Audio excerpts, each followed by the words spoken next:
The snow basin looked harmless from the ridge, just a wide spill of white under a hard winter sun. Light bounced off the drifts so brutally it felt like staring into a flood lamp.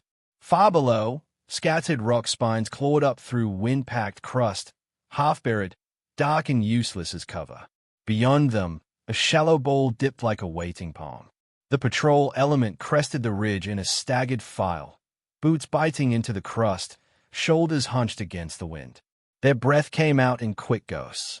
They had been moving all morning, slow, methodical, routine, the kind of word that made people relax. Then the first volley hit.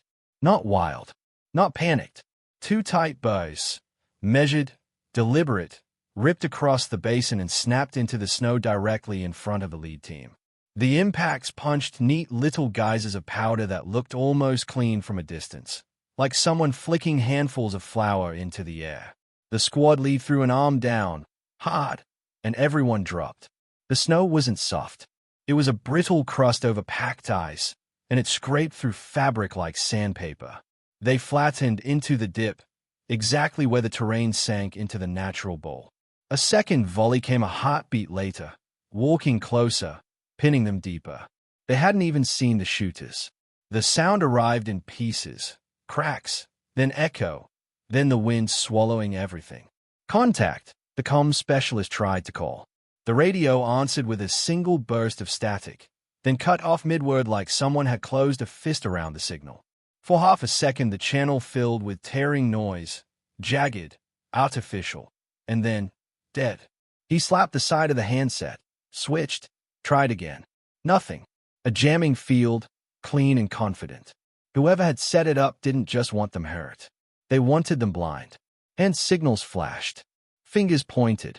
Shouts tried to fill the gap. But the wind shredded voices into meaninglessness. Sound didn't travel right in this basin. The snow and rock turned words into dull echoes. Then the machine gun woke up. It wasn't a roar so much as a hard, steady hammering that seemed to stitch the air itself. Tracer lines, dim in daylight but still visible when they struck, walked across the basin lip in a slow sweep. Not aimed at bodies, aimed at roots. It drew lines across the snow, marking where retreat would be punished. Riflemen joined in, controlled single shots in pairs. Each impact punched white spray around the pinned troops, forcing heads lower, elbows tighter, making every inhale feel like stealing time. Move left. Rocks, someone shouted, but it was swallowed before it reached the far end of the line. A teammate, Callan, the youngest, tried to crawl up onto a slightly higher hump to see. A shot snapped, and he jerked, then folded. He screamed once, raw and shocked. Blood poured through torn fabric on his thigh, steaming against the cold, staining the snow a violent dark. The medic shoved forward, dragging a kit with one hand, pressing low with the other. A tourniquet appeared like a magic trick. Tight, tight, tighter, Callan's face turning pale as the wind. Hold, the medic mouthed, not sure if anyone could hear. Hold. But the squad didn't hold. They thought they could advance. It wasn't bravado so much as desperation. Staying still meant mortars would find them. Moving meant rifles would. Yet motion is what the body begs for when it feels trapped. The squad lead signaled short rushes. 2 up, 2 down. Textbook movement that assumes you can communicate, assumes you can suppress, assumes the enemy doesn't own the geometry. They tried anyway. 2 soldiers rose into the glare, sprinting 3 steps at a time, hunched low. The machine gun immediately shifted, smooth, practiced, and stitched the snow right in front of them, forcing them to dive and slide, breath exploding into crystals. Every move was exposed. There was no fold in the land to hide behind, no shadow thick enough to swallow a silhouette. Just bright day and white ground and the awful truth that the basin was a bowl, and they were at its lowest point. A gust of snow blew across the far ridge, thin curtains, like smoke. Through that haze, something else moved. A rocket team. A tube lifted onto a shoulder, dark against the white. For a fraction of a second, the gunner's outline cut clean and obvious through the drift, the weapon angled toward the pinned line. A finishing blow. A single rocket into a cluster in the bowl, and the snow would become shrapnel and blood and silence. The squad lead raised a hand, trying to shout a warning the wind would not carry. The rocket gunner steadied. Then, crack. Not the sharp whip of a rifle. Not the barking roar of the machine gun. A suppressed sound, flat and close, like a hand clapping once inside a thick coat. The rocket gunner's body jerked backward as if yanked by a rope. He dropped. The tube slipped from his shoulder, rolled in the snow, and came to rest pointing nowhere. For a stunned beat, nobody moved. The friendly line didn't cheer, didn't even breathe, because no one had fired. Not from their position, not from anywhere they could see. A ghost shot, then another suppressed crack, spaced, deliberate. The comm specialist's pack antenna snapped, clipped clean, folding sideways like a broken reed. He flinched as if hit, then stared at the dangling piece, confused and furious all at once. Third crack. An enemy squad leader, standing just long enough to wave an arm and direct fire, pitched forward, face first into the drift. The motion of command stopped mid-gesture. The enemy line hesitated. It wasn't panic. It was a sudden, unnatural pause, as if a machine had encountered a problem it didn't understand. The ambush had been built on certainty. Jam the radios, fix the unit in a kill ball, sweep them with crucial fire, finish with explosives. But now something was cutting the strings from behind. The friendly unit remained trapped. Mortars still thumped in the distance, probing. The machine guns still searched for lanes. The wind still shredded voices and carried away hope. And some way, unseen, unannounced, an operator in the shadows had just declared herself without being seen. Earlier that morning, the outpost had felt like a scar on the mountainside, sandbag walls and corrugated roofs dug into rock, surrounded by snowfields so bright they made your teeth ache. Beyond the wire, jagged ridgelines rose like broken teeth, black stone and white drifts carved by wind. The briefing happened in a cramped hut that smelled of damp gear and burnt coffee. A map was pinned to plywood. A hand traced a simple line from the outpost to a ridge, then down toward a small symbol marked as a sensor relay, one of the quiet, unglamorous pieces of equipment that kept the region from going blind. "It's gone silent," the lieutenant said. "We verify. Reset if possible. If it's damaged, we tag it for replacement. In and out. Routine." The word landed like a blanket. The lieutenant tapped another mark, a landing zone in a saddle that caught wind off the valley. "Rotary pickup at 1400. Weather's going to close in after that. We make the window, we go home." Speed mattered, not because they were hunting someone, because the sky had set a timer. At the edge of the room, the sniper checked her gear with the calm of habit. Her name was Mara. No dramatic introduction, no speech, just quiet, methodical motions, counting magazines by touch, taping bright surfaces to cut snow glare, adjusting the sling so it didn't snag on layers, pressing her thumb against the rifle's metal to gauge temperature. Her world was small details and the discipline to respect them. When the comm specialist mentioned the sensor being silent, Mara's gaze flicked to the map again, then to the valley contour lines. She didn't interrupt. She waited until a gap, then spoke softly. "Valley shape will eat signal," she said. "There's a bowl down here. If someone's jamming, that dip becomes a trap. Sensor silence could be deliberate." The lieutenant frowned, not angry, just impatient. "We're not chasing ghosts." The sight probably iced over. A couple heads turned.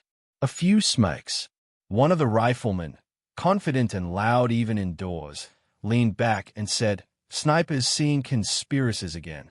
It's a walk, not a war." He didn't mean it as cruelty. That made it wise. Casual dismissal is sharp because it feels normal. Mara didn't argue. She nodded once, as if she'd been told the weather forecast. But when the briefing ended and everyone began packing, she stayed at the map and then walked outside, letting the cold hit her face like a slap. She climbed onto a small berm near the outpost and looked out across the terrain with naked eyes. Sunlight washed everything.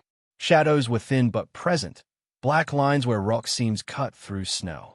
Her gaze found one in particular, a narrow, shadowed seam that ran diagonally above the basin, partially hidden by drift. A route you wouldn't choose unless you were trained to think like water finding cracks. Then she noticed tracks, not the obvious ones near the outpost. Farther out, along an older drift line, there were marks too clean to be accidents, shallow divots spaced evenly, as if someone had stepped lightly, deliberately. Then nothing, erased by wind. The pattern felt staged, like breadcrumbs meant to be found. She looked higher, toward a far ridge. A glint flashed, then vanished. It could have been ice catching sun. It could have been glass, a lens, a scope, someone watching. Mara stored it, not as proof, but as a possibility. Back inside, she checked her small range-finding tool.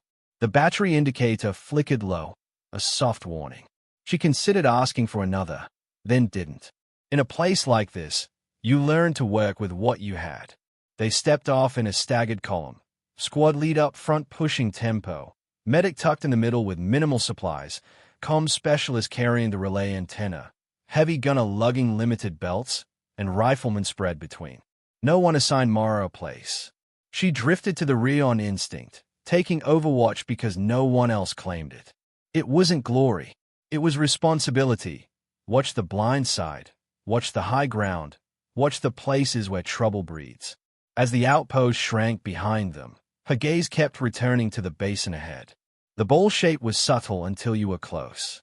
A gentle slope that became a trap only when you stepped into it. The others moved with the confidence of routine. Their footprints stitched a clean path through untouched snow. Mara watched their line in the shadows above, and she felt the familiar pressure of a memory she never spoke about.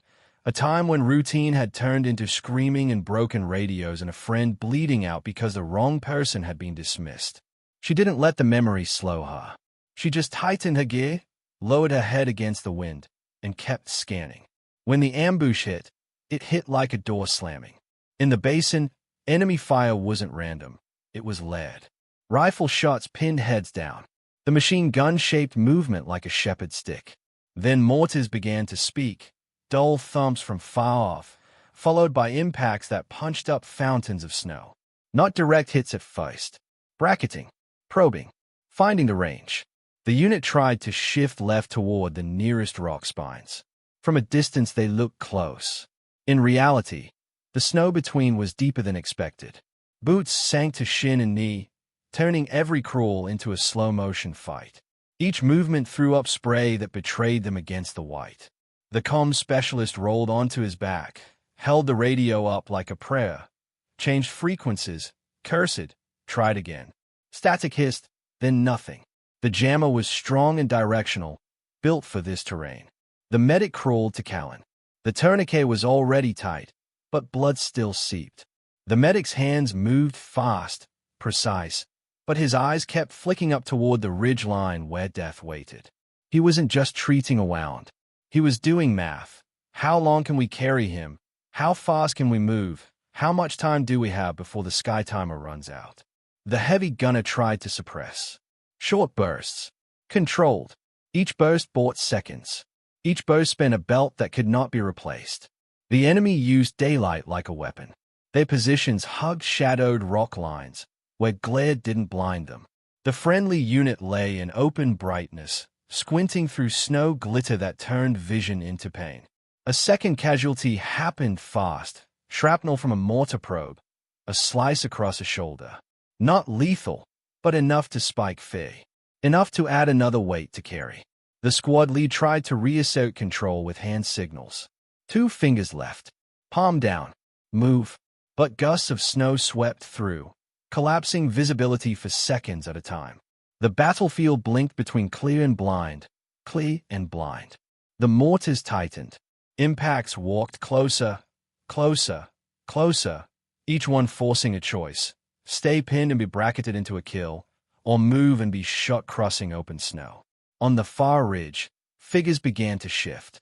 A flanking probe, low crawls along a spine, timing their movement with gusts so the wind itself hid them. Mara lay slightly higher on a contour line, separated by only a short distance but enough to see patterns others couldn't.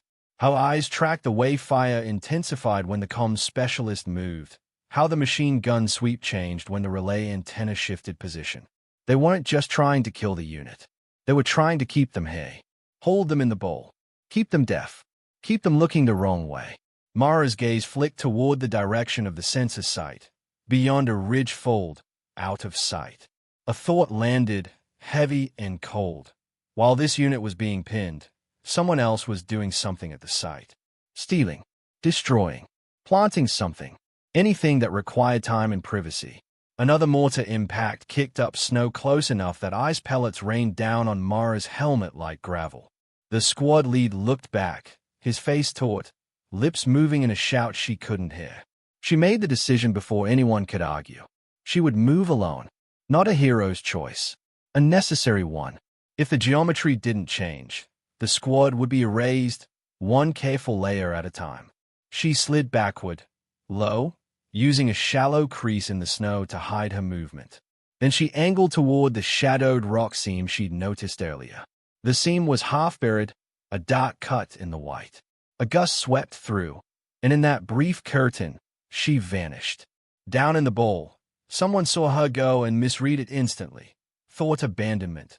Thought fey. The dismissive rifleman's mouth opened, shouting something furious, but the wind ate it. Tension spiked. Anger and panic are close cousins. Mara didn't look back. She couldn't afford to.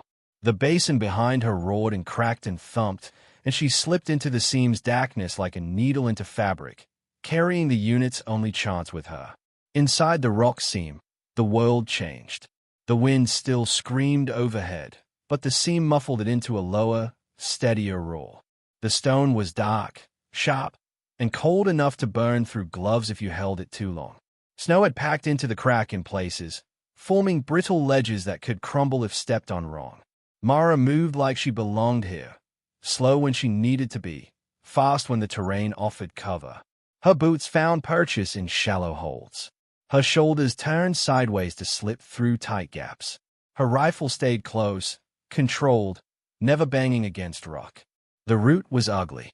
Short climbs that demanded full-body effort in heavy gear. Knee-deep drifts that tried to swallow her legs. Exposed ledges where one wrong timing would silhouette her against the sunlit basin and invite a dozen rifles to solve the problem.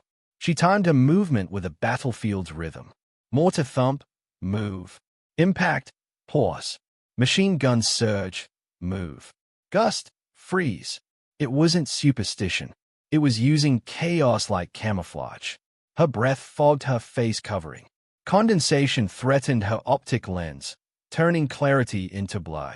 She controlled her breathing in slow counts, angling her head so moisture didn't settle. When she had to glance through the scope, she did it quickly, then covered the lens again to keep it from frosting.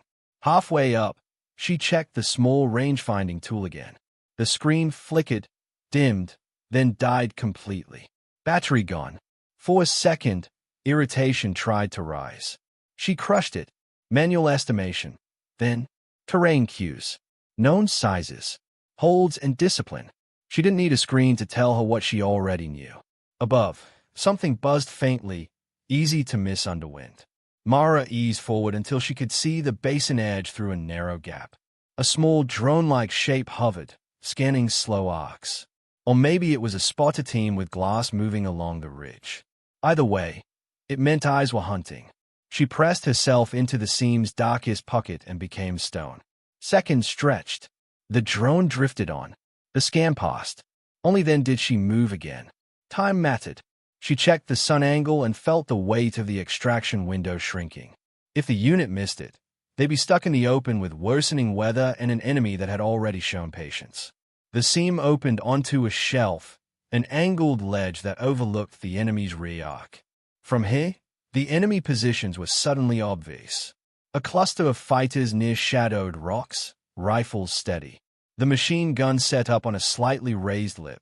The gunner comfortable, convinced no one could reach this high ground in snow. A mortar team tucked farther back. And behind them, slightly separated, was a quiet cluster, gear laid out carefully, a directional antenna angled toward the basin like a spay. The jammer. Protected, but essential. The heart of the trap. Mara scraped snow down to rock for a stable base. She aligned her body to minimize silhouette, keeping dark stone behind her instead of white. She placed a spare magazine where her gloved hand could find it without looking. She tested her support. Rifle steady, sling tension right, breathing controlled. Then she watched. A full minute. No shots. Just mapping. Who gave orders? Who relayed? Who carried tubes? Who moved others into position? Who stayed still and calm when bullets flew? She listened too, as much as the wind allowed. Faint echoes from below, distant, distorted, reminding her that each second she waited was another second the unit bled time and blood in the bowl. She didn't choose targets from anger. She chose from math. Remove the pieces that made the ambush function. Restore friendly coordination. Break the enemy's ability to pin and finish. Collapse command. Her finger took up slack on the trigger. The scope view settled. Wind drifted, then eased. For a half heartbeat, the world went strangely still, the calm before the violence. Mara exhaled, and the first shot of the counter-ambush left the shadows. The suppressed crack was small compared to the battlefield noise, but it landed like a hammer in the enemy's system. Mara's first target wasn't the loudest gun. It was the brain. The jammer operator stood near the directional antenna, hands on controls, attention split between equipment and the basin below. He never looked behind him. He never imagined danger would come from this shelf. The shot took him clean. He folded, knees buckling, collapsing into the snow as if he'd simply decided to sit. The antenna sagged. Instantly, the air changed. Down in the basin, the comm specialist radio spat life. Broken bursts, words torn but present. A voice shoved through the static like a hand breaking ice. Read. Push. Left. The squad lead snapped his head up, eyes wide, then barked orders that finally had a channel. Movement below sharpened from panic to plan. Mara didn't pause to savor it. She shifted to the mortar lead. Mortars weren't just killing tools. They were pressure tools. They forced stillness, forced bad choices. Stop them, and the unit could breathe. The mortar lead leaned over the tube, adjusting angle with practice calm.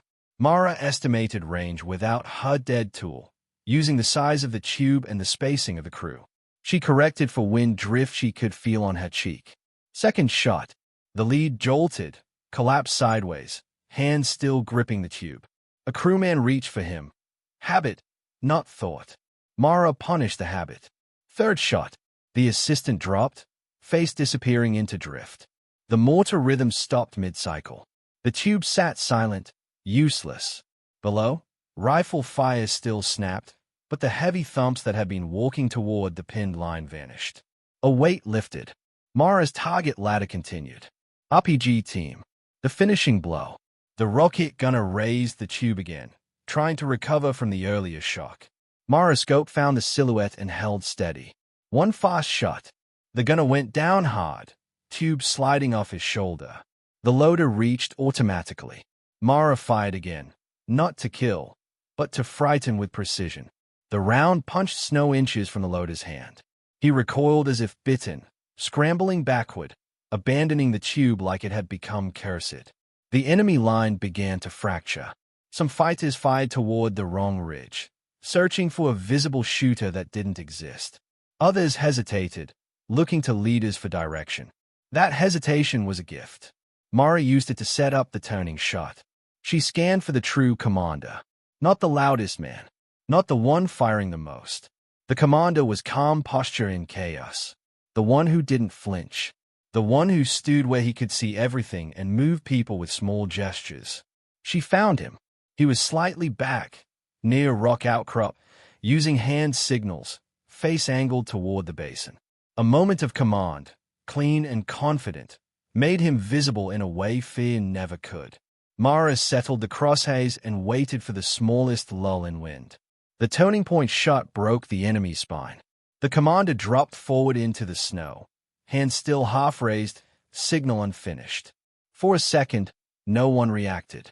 Then the ripple hit, confusion, shouting, bodies moving without coordination.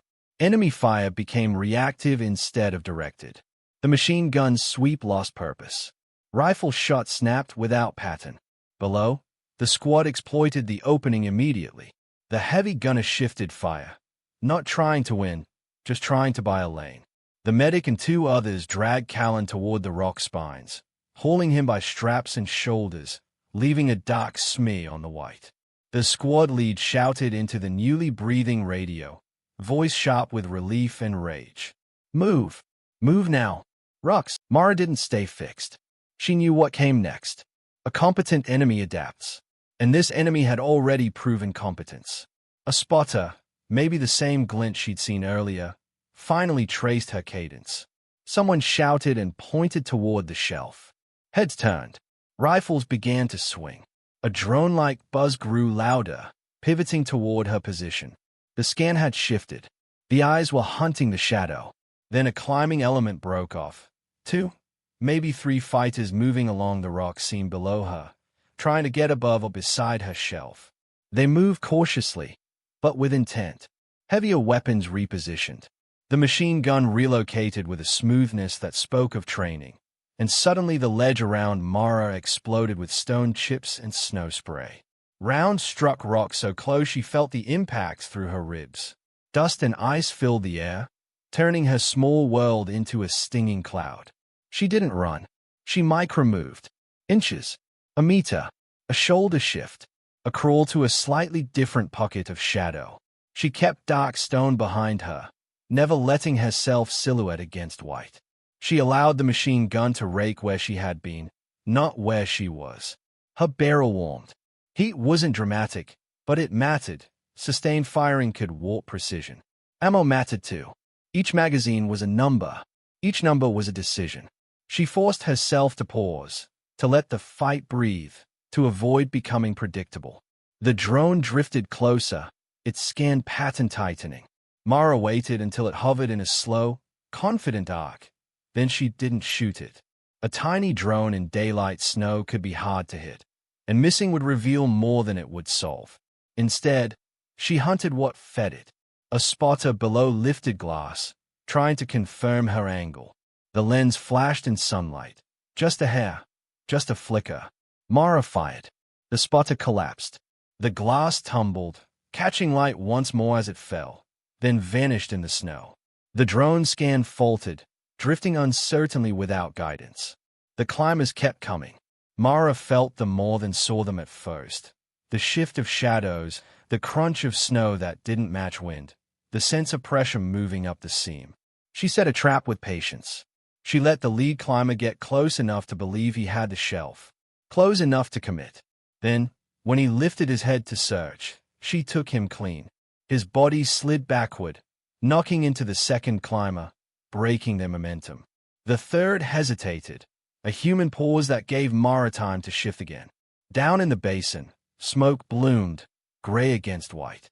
The squad used it like a moving wall, dragging wounded and shifting positions in coordinated bursts now that radios worked. The enemy tried to reassert control without the commander. A remaining squad leader stepped up, shouting, waving arms. The machine gun tried to anchor again. Mara answered with discipline.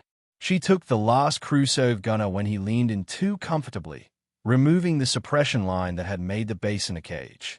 She clipped the shouting leader mid-gesture, the same way she dropped the commander, because command, in battle, is a force multiplier. Remove it, and an organized ambush becomes scattered violence. The lane opened wider. The squad reached the rock spines and gained just enough cover to move without dying in the open.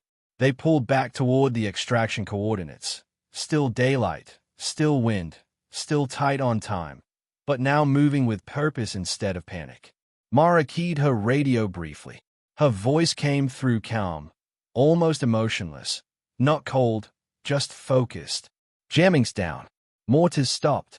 Enemy rear is confused. Move on my mark. Use the smoke. Keep low. I'll cover your last 50. No one had heard her voice earlier. The unit had felt rescued by a ghost. Now they heard the human inside the shadow. The dismissive rifleman answered without thinking. Copy. Then he swallowed, as if the word tasted different now. Mara fired only when it mattered. When a rifleman tried to sprint to a new position. When someone tried to set another tube. When a fighter aimed toward the smoke wall and threatened to break the squad's rhythm. Then she stopped, because staying would mean being pinned by the counterhunt. Because the mission was never to rack up kills. It was to save the unit. She broke from her nest, slipping back into the seam's darkness, moving low and fast. Behind her, the enemy fired blindly into the basin, angry and uncertain, shooting at ghosts and shadows and the memory of control they no longer had.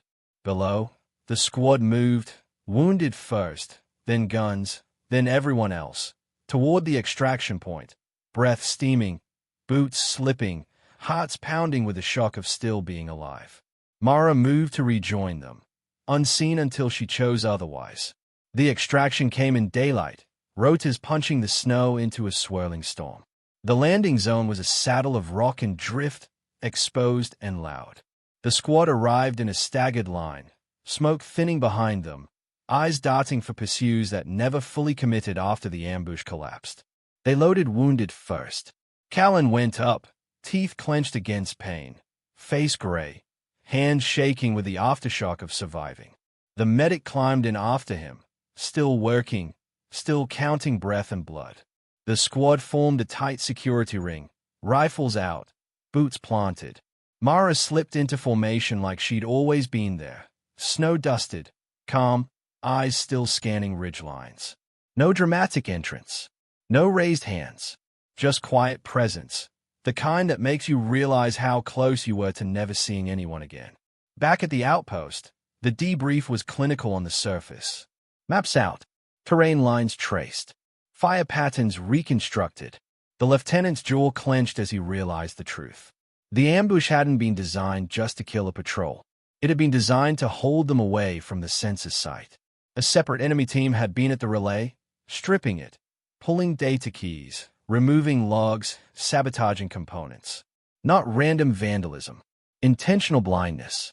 If the region went dark, enemy movement would become invisible. They could claim a propaganda victory too. Proof they could jam, trap, and outmaneuver a unit in open daylight. The jammer hadn't been harassment. It had been the lock on the cage. And the mortar bracketing hadn't been just killing. It had been pressure to keep them pinned until the work at the site was finished. When the lieutenant finally looked at Mara, it wasn't with impatience anymore. It was with the uncomfortable recognition that she had seen the shape of the trap before anyone else and had been dismissed for it. The squad lead spoke quietly about the kill zone geometry, about the way the machine gun drew lines, about how the ambush should have ended them. Then he cleared his throat, as if the next words cost him something. "She broke it," he said. "Alone." The dismissive rifleman sat with his hands clasped, staring at them like they belonged to someone else.